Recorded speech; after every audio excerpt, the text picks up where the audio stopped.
लाडक्या बहिणीसाठी अतिशय आनंदाची बातमी. उपमुख्यमंत्री एकनाथ शिंदे यांचा मोठा निर्णय. शिंदेंचा निर्णय बहिणी खुश झालेल्या आहेत. एप्रिलचा हप्ता आपल्याला 21 रुपये जमा होण्याची शक्यता आहे. तिथं पहा, इथं सगळ्यात महत्त्वाची आणि मोठी अपडेट आपण आता पाहत आहोत. लाडक्या बहिणींना आज पुन्हा 14 मार्चला फेब्रुवारी, जानेवारी आणि मार्च या 3 महिन्याचे हप्ते हे जमा झालेल्याचा मेसेज आपल्याला आलेला आहे. भरपूर लाडक्या बहिणींनी आपल्याला कमेंट्सद्वारे सांगितलं आहे की आज आम्हाला सकाळी पैसे आलेले आहेत. सोबतच अदिती तटकरे मॅडम यांनी सुद्धा सांगितलं आहे की फेब्रुवारी आणि मार्च महिन्याचे 2 टप्प्यात एकूण 3,000 रुपये जमा करण्याची प्रक्रिया सुरू आहे युद्धपातळीवरती. परंतु ते कोणाला मिळणार आहेत, काय आहेत, हे स्वतः त्यांनी इथं विधानसभेमध्ये सांगितलं आहे. आणि ज्यावेळेस अधिवेशनामध्ये विचारलं गेलं की 21 रुपये कधी येणार आहेत, कुठल्या महिन्यापासून 21 रुपये सुरू होणार, त्यावेळेस सुद्धा अदिती तटकरे मॅडम यांनी याच्यावरती प्रश्नाचं उत्तर दिलेलं आहे. आपण तेच बघूया. त्यानंतर मी तुम्हाला सांगणार आहे की कोणाला एप्रिलचा हप्ता हा मिळणार आहे. ज्यांना दिली जात होती तो आकडा तुमच्याकडे असताना, त्यांची नावं असताना सुद्धा अशा 20 ते 25 लाख महिलांना तुम्ही ही लाडकी बहीण योजना दिली. मग आता तुम्ही जर त्यांचं नाव वगळणार असाल तर कुठेतरी एक संदेश असा जातो, त्यांचा वापर फक्त इलेक्शन पुरता केला. तर आमचं आपल्याला म्हणणं असं आहे की त्यांचं नाव याच्यामध्ये वगळू नये, कारण का या 2 वेगळ्या योजना आहेत. आणि आमचं हे म्हणणं आहे ते लोकांचं, महिलांचं म्हणणं आहे.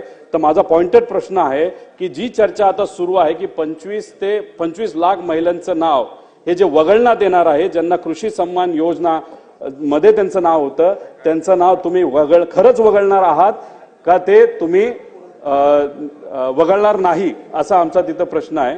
आणि शेवट आमचा पॉइंटेड प्रश्न असा आहे, ज्याचं उत्तर सुद्धा पॉइंटेडच असावं असं आमची अपेक्षा आहे. इलेक्शनच्या काळामध्ये तुम्ही शब्द दिला होता, तुम्ही विविध ठिकाणी बोलला होता की 1500 रुपयेचा आम्ही 2100 रुपये हे आमच्या माता भगिनींना तिथं तुम्ही या योजनेच्या माध्यमातून येणार. पॉइंटेड उत्तर आम्हाला असावं, तुम्ही ते 2100 रुपये या अधिवेशनामध्ये करणार आहात का करणार नाही, असं उत्तर त्या ठिकाणी तुम्ही तिथं द्यावं.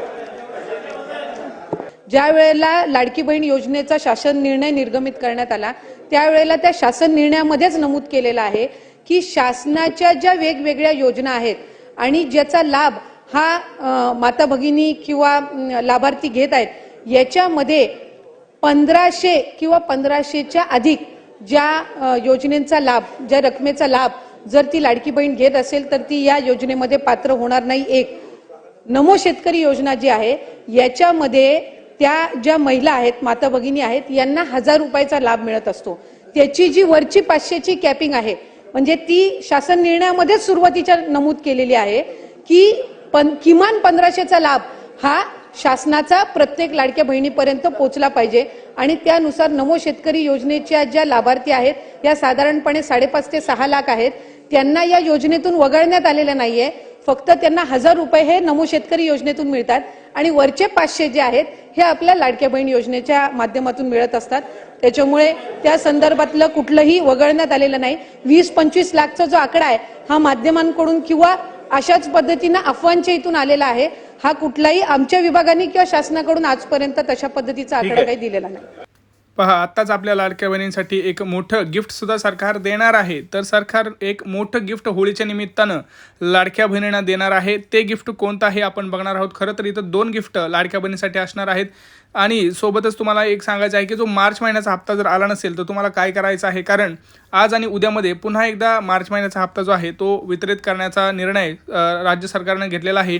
तर लाडक्या बहिणींना ज्या पैसे आलेले नाही त्यांच्या खात्यावरती लवकरच पैसे हे जमा होतील. आज आणि उद्यामध्ये 2 दिवसामध्ये हे पैसे तुमच्या खात्यात हे जमा होणार आहेत. परंतु एक गिफ्ट पहिलं सांगतोय बघा, लाडक्या बहिणींना साडी हे गिफ्ट मिळणार आहे. तर हे साडी गिफ्ट कुठं मिळणार आहे मी तुम्हाला सांगतो आहे, नीट बघा. दुसरं गिफ्ट मी परत सांगतो आहे. आधी पहिलं साडी भेटत आहे.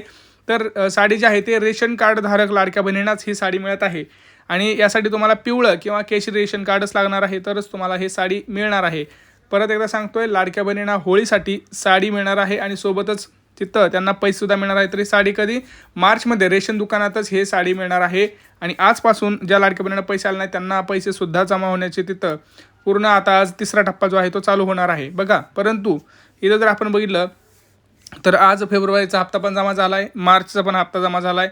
कारण वित्त विभागाकडून दोन्ही महिन्यांचे हप्ते जे काही पैसे आहेत, जे 36,000 कोटीची जवळपास एका वर्षाची जी तरतूद आहे ती केली गेलेली आहे. आणि वित्त विभागाकडून जे काही पैसे आहेत ते सुद्धा टाकण्यात गेलेले आहेत. तर आता आपण बघणार आहोत की तुम्हाला मार्च महिन्यासाठी काय करावं लागणार आहे. आणि एप्रिलमध्ये सुद्धा तुम्हाला 21 रुपये मिळणार आहेत का नाही हे सुद्धा आपण पाहणार आहोत. बघा 21चा हप्ता जो आहे तो तुम्हाला एप्रिलमध्ये मिळण्याची तिथं दाट शक्यता आहे, कारण लाडक्या बहिणींसाठी सध्या 21 रुपये मंजूर करण्याची तयारीच राज्य सरकार असल्यामुळं लाडक्या बहिणी तिथं खुश आहेत. आणि सकाळपासून आज 2 मेसेजसुद्धा आपल्या लाडक्या बहिणींच्या मोबाईलवरती आलेले पाहायला मिळत आहेत. ज्या लाडक्या बहिणींना अजूनही मार्च आणि फेब्रुवारीचा हप्ता आलेला नाही अशा लाडक्या बहिणींना आत्ताच 2 मेसेज आलेले आहेत. 12 वाजता आणि 12:30 वाजता अशा दोन वेळा 2 मेसेज आलेले आहेत. तर तुम्हाला आज मेसेज आले आहे की नाही हे कमेंट सेक्शनमध्ये नक्की सांगा, कारण खूप महत्त्वाचा हा व्हिडिओ असणार आहे. आता तुम्ही म्हणाल मग आम्हाला काय करायचं एप्रिलमध्ये जर आम्हाला 2100 मिळायचे असतील तर? बघा 2100 रुपये जर मंजूर झाले तर तुम्हाला काय करायचं आहे, तर सगळ्यात महत्त्वाचं म्हणजे तुम्हाला 2 ते 3 डॉक्युमेंट इथं तयार ठेवायचे आहेत, जेणेकरून तुम्हाला सुद्धा जर 2100 मंजूर झालं तर 21 रुपये मिळावे. त्यासाठी पहिली गोष्ट म्हणजे सगळ्यात महत्त्वाचं तुमचं उत्पन्नाचा दाखला हा तुम्हाला काढून ठेवावा लागणार आहे. बघा इथं झालं आहे असं की भरपूर लाडक्या बहिणींना मार्च आणि फेब्रुवारीमध्ये त्यांचा जो काही उत्पन्न आहे ते वाढलेलं आहे. आणि तुम्हाला माहिती आहे की मार्चमध्ये आपलं नवीन जुनं आर्थिक वर्ष संपत आणि 1 एप्रिलपासून नवीन चालू होतं. तर आता 24 आणि 25 या वार्षिक ह्याच्यामध्ये कोणत्या लाडक्या बहिणीचं उत्पन्न वाढलं आहे ते सरकार आता शोधत आहे. सोबतच लाडक्या बहिणींना साडीसुद्धा मिळणार, मी तुम्हाला आधीच सांगितलं. परंतु साडीसाठी सुद्धा तुम्हाला रेशन कार्ड असणं आवश्यक आहे, त्याची EKYC करून घेणं आवश्यक आहे. आता उत्पन्न ज्यांचं वाढलेलं असेल त्यांना उत्पन्नाचा दाखला काढून घ्या, तुम्हाला समजेलच. कारण बघा अर्ज पडताळणी केल्याशिवाय एप्रिलचा हप्ता हा काही येणार नाही. आता मार्चचा हप्ता सुरू आहे, मार्चमध्ये सुद्धा भरपूर लाडक्या बहिणींना अजून पैसे आलेले नाहीत. कारण ह्याच्यामध्ये जे पैसे आलेले जिल्हे आहेत मी तुम्हाला सांगतोय आधी. बघा पुणे, रायगड, सातारा, सांगली, मुंबई, ठाणे, नाशिक, धुळे, जालना, अमरावती, छत्रपती संभाजीनगर, धाराशिव, लातूर, तिकडं बुलढाणा असे सगळे जे काही जिल्हे आहेत त्या जिल्ह्यांमध्ये वाटप झालेलं आहे. परंतु आता जे वाटप होणार आहे गॅस सिलेंडरचं सुद्धा ते सुद्धा अशाच जिल्ह्यांमधून होणार आहे. गॅस सिलेंडरचे तुम्हाला 3 ते 4 दिवसामध्ये पैसे हे आपल्याला पाहायला मिळणार आहेत. परंतु जर आपण इथं नीट बघितलं तर एप्रिलचा जो हप्ता आहे तो तुम्हाला पुन्हा एकदा अर्ज पडताळणीमध्येच करावा लागणार आहे. कारण भरपूर लाडक्या बहिणी अशा आहेत ज्यांचं आता मागच्या 2 महिन्यामध्ये उत्पन्न वाढलेलं आहे. काही लाडक्या बहिणींनी 4 चाकी वाहन घेतलेलं आहे, काही लाडक्या बहिणींना नोकरी लागलेली आहे. तर अशा लाडक्या बहिणींची संख्या आता वाढत आहे. त्यामुळं सरकारला असं म्हणत आहेत की आता ज्या कोणी लाडक्या बहिणी खऱ्याच पात्र आहेत अशाच लाडक्या बहिणींना पैसे हे गेले पाहिजेत. त्यासाठी जे काय आहे ते करावं लागणार आहे. सोबतच तुम्हाला माहितीच आहे की काही भरपूर लाडक्या बहिणी स्वतःच तिथं त्या मंजूर करत आहेत की आम्हाला आता उत्पन्न वाढलेलं आहे. त्यामुळे अशा लाडक्या बहिणींना एप्रिलचा हप्ता काय येणार नाही. तर पहिली गोष्ट तर तुम्हाला उत्पन्नाचा दाखला काढून ठेवावा लागणार आहे. एप्रिलच्या महिन्यासाठी जर अर्ज पडताळणी झाली तर उत्पन्नाचा दाखला काढा. दुसरं रेशन कार्डची KYC करून घ्या. तिसरं म्हणजे आधार कार्ड अपडेट करून घ्या, तरच मेसेज येईल तुम्हाला एप्रिलचा 21 रुपयाचा, नाहीतर येणार नाही. यादीतून तुमचं नाव हे काढून टाकलं जाणार आहे. समजलं? सगळ्यात महत्त्वाचा हा व्हिडिओ असणार आहे आणि भरपूर लाडक्या बहिणींना शेअर करा. कारण 21 रुपये जर मंजूर झाले तर तुम्हाला ते भेटतील जेव्हा तुमच्याकडे सगळे डॉक्युमेंट्स असतील, जर तुमच्या अर्ज पडताळणी झाली तर. नाहीतर काही करायची गरज नाही. काही प्रश्न असतील तर नक्की विचारा. आणि कोणाला आत्तापर्यंत मार्च आणि फेब्रुवारीचे हप्ते आले नाहीत त्यांनी कमेंट सेक्शनमध्ये कमेंट करा. तुमचा जिल्हा कोणता आहे ते पण कमेंट्स करा. आणि काही प्रॉब्लेम असतील तर नक्की विचारा. आपल्या चॅनलला आधी सबस्क्राईब करा. बघा तुम्ही काय करताय, सगळ्यांना तर आवडतं आहे परंतु चॅनलला सबस्क्राईब करत नाही, त्यामुळे तुमच्यापर्यंत माहिती ही पोहोचत नाही. त्यामुळे चॅनल आधी सबस्क्राईब करा, कमेंट्स करा, हा व्हिडिओ जास्तीत जास्त शेअर करा. भेटूया पुढच्या व्हिडिओमध्ये. तोपर्यंत मित्रांनो, जय महाराष्ट्र.